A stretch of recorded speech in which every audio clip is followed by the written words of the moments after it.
Tú lo has dicho, ¿eh?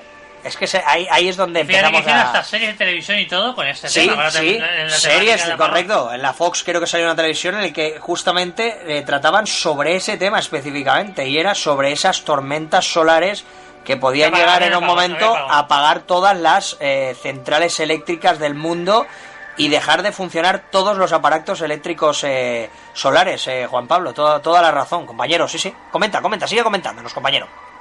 Bueno, entonces, ¿qué es lo que pasa? ¿De qué estamos hablando hoy? Estamos hablando de que el campo magnético de la Tierra, estamos hablando de que esas emisiones de masa coronal son protegidas por algo que se llama el campo magnético de la Tierra. Uh-huh. Para los que no lo saben, nosotros estamos protegidos, es decir, el Sol es un astro es gigantesco. Estamos hablando de que Júpiter puede caber a lo ancho 14 veces del Sol. Uh-huh. Es decir, si tomamos el perímetro del Sol y lo ponemos en medio a Júpiter, puede caber 14 veces. Entonces estamos hablando de un astro gigantesco, pero es pequeño en comparación de B Canis Mayor, que es un astro que el Sol sería la punta de un alfiler. Uh-huh. Entonces, como vemos, nuestra estrella tiene unas características que, pues, al ser una estrella, emite cierto tipo de radiaciones en nuestro sistema solar. Ajá. Pero ¿qué es lo que pasa? Que la forma de protegerse el planeta es a través de este campo magnético, que a día de hoy, y lo digo con conocimiento de causa, los científicos no saben cómo se hace. No tienen conocimiento de cómo se encuentra ese campo, en este caso magnético. No cómo se encuentra, cómo se genera. Cómo se genera, correcto. Porque, vamos a ver, este campo magnético hagamos de cuenta que hay un imán y está inclinado a 11 grados, ¿vale? Es decir, ese campo magnético siempre está inclinado a 11 grados. Uh-huh. Y 11 es un número maestro que es utilizado por diferentes logias y diferentes tipos de rituales. Incluso para la cábala, ¿no, Juan Pablo? El número 11 sí, para correcto. La cábala es importantísimo también, ¿no? Y ahí sale, en parte de ese conocimiento sale de ahí, de esos 11 grados de inclinación de ese eje magnético. Uh-huh. Y por ejemplo, esto ya es un dato adicional, el grado 33 es de acuerdo a los paralelos, ¿de acuerdo? Entonces, a los meridianos. Uh-huh. Entonces, cada meridiano, entre uno y otro hay 33 grados. Y de ahí salen los grados de la masonería, pero esto es un tema totalmente diferente. Uh-huh. Entonces, ¿qué es lo que sucede? Que este campo magnético se dice que se genera a través de un efecto dínamo, porque se cree que el centro de la Tierra es una aleación de hierro y níquel, uh-huh. y que están girando a unas velocidades y que están generando efectivamente estos campos magnéticos, pero se ha probado también que el centro de la Tierra no puede ser sólido, porque de lo contrario no se movería la Tierra, no tendría rotación. Claro. De otra manera. Por lo tanto se da por hecho de que el núcleo de la Tierra es líquido. ¿Entendemos eso, Juan Pablo? La Tierra hueca, Sí, exacto, pero es que ese es el dichoso sol interno, pero eso sería un tema de otro programa, porque claro, hablar, digamos, de la Tierra hueca y el sol interno y de... Sí, sería harina de otro costal, está claro. Vamos a centrarnos en este tema en cuestión. Pero para esto, lo que quiero decir es que hay una temperatura que es la temperatura Curie, que dice que a los 700 grados, si supera los 700 grados, pierde toda magnetización cualquier metal. Uh-huh. Por tanto, el centro de nuestro planeta no puede ser un metal. Uh-huh. ¿Qué sucede con esto? Pues que no sabemos realmente bien cómo es que sucede el efecto de la creación de este campo magnético. Uh-huh. Y se ha llegado a establecer que este campo magnético tiene que ver con la rotación de la Tierra. Por ejemplo, mire, el planeta Venus tiene un ciclo de 243 días terrestres, pero tiene un ciclo menor que el de la Tierra, por tanto sus revoluciones son menores, y se ha llegado a deducir que las revoluciones del planeta tienen mucho que ver con este campo magnético, porque parece ser que tiene que ver mucho con esto, porque permite la rotación de ese hierro metálico que genera como este gran dínamo. Pero vamos a ir viendo. Hay una teoría que es de P.M. Blackett, en donde él decía que la Tierra es magnética debido a que gira alrededor de su eje, que no estaba tan descentrado el señor, pero que luego fue refutada. Thomas Crowley refutó la teoría de Blackett. Y él dice que esto no se podía comportar de esta manera porque no era un dínamo autosostenible, era lo que él decía.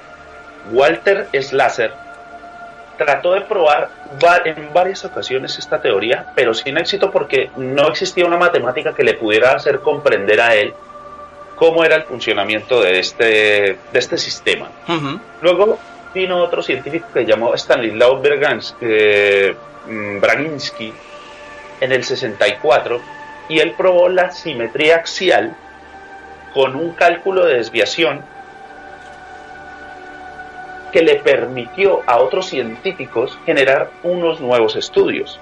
Entre esos Eugene Parker, que propuso que el mecanismo sobre el cual, esta es la teoría que creo yo que es de las más pues como de las que menos problemas tiene, es que él propone que el mecanismo mediante el cual los flujos se arremolinan en fuerzas ascendentes de calor y flujos solares generan un dínamo.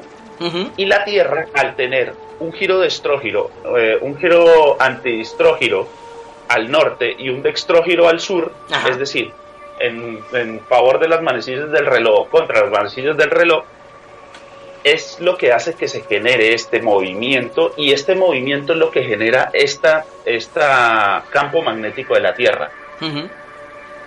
¿Qué pasa? ¿Por qué es importante esto? ¿Y por qué es importante esta información que estamos dando? Porque es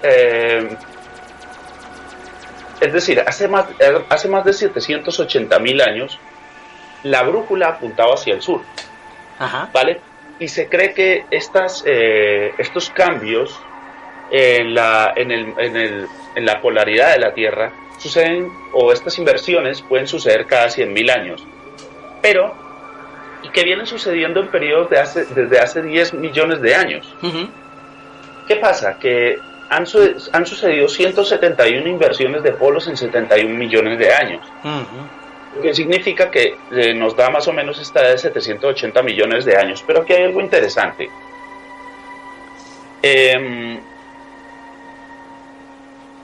El parque de Yellowstone.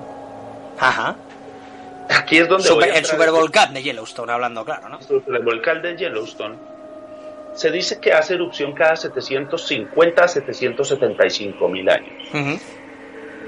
Hoy día nosotros tenemos un tema, y es que todas estas fuerzas volcánicas que están alrededor del cinturón de fuego, que no es solamente el cinturón de fuego, porque nos están haciendo creer algo que no es correcto, es que no existe el solo cinturón de fuego que es en el Pacífico, también está la falla en la India, y también nosotros tenemos placas que se mueven en el Atlántico, al igual que en los polos. Pero ¿qué pasa? Que esto está creando unas fuerzas y una presión gigantescas. ¿Vale? ¿Qué es lo que quiero decir con esto? Que estas fuerzas que se están creando hacen que la lava esté saliendo, y el calentamiento global, aquí es donde voy a entrar en una parte, donde hay una parte del Océano Pacífico que la SGS en los Estados Unidos ha determinado que ha aumentado 10 grados de temperatura el Océano Pacífico. 10 grados, casi nada, en su zona abismal. Abismal, estoy hablando de 7 u 8 kilómetros de profundidad. Increíble. Y se está calentando el Océano Pacífico. ¿Qué quiere decir? Que la lava está saliendo por alguna parte. De ahí que el artículo que escribí de que estaban haciendo bombardeos sistemáticos en diferentes puntos del planeta para que el volcán de Yellowstone no estalle, hace una semana ya empezaron a decir esto, que estaban haciéndolo. hace una semana y el artículo fue de hace un año. Es decir, que lo que estamos queriendo decir es que este planeta está cambiando. Pero ¿qué pasa con qué pasa con esto también? Que todos estos cambios han generado que el planeta por fuera tenga un clima distinto, ¿vale? Cierto. Y esto tiene mucho que ver con lo que estamos hablando de la inversión de los polos y el campo magnético de la Tierra. Pero vamos a la otra parte, porque como estábamos hablando, según la teoría de este caballero, del señor Eugene Parker, donde habla de que hay un efecto dínamo entre lo que envía el Sol y lo que tenemos nosotros en el planeta, pues resulta que hay un tema, y es el Sol. Aquí es donde entra el Sol. Esto no es fácil. Es decir, lo que estamos hablando no es un tema que se pueda hablar muy tranquilamente, porque hay muchos factores que están influyendo en todo este problema que tenemos y en que casi muramos, en que casi perdamos la vida o que se extinga la vida en el planeta hace un par de días. El punto es que en el año de 1543 un cometa llegó al Sol y en 1882 se dieron cuenta que otro cometa entró en la corona y salió ileso. Y no perdió su velocidad, ni la rotación, ni absolutamente. Entonces, a eso se genera la pregunta de, bueno, pero eso aparte de esto, en el 2006, en la misma conferencia de Nassim Haramein, que los invito a que la vean, él muestra cómo un cuerpo colosal entra en la corona del Sol y sale totalmente ileso. Ileso, increíble. Ileso. Entonces, ¿de qué estamos hablando aquí? Estamos hablando de que este problema de los cometas se ha convertido en una patata caliente que los científicos no quieren coger. ¿Qué pasa? Que esto lo que nos dice es que entre más alto nosotros nos subimos, por ejemplo en un avión o lo que sea, en una montaña, más frío tenemos. Y nadie se pregunta esto.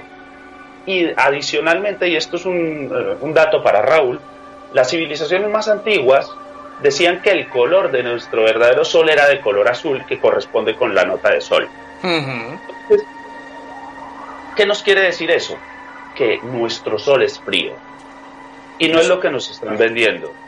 Nos han querido vender toda la vida de que las llamaradas solares, que tenemos que, poco menos que temer, ¿no?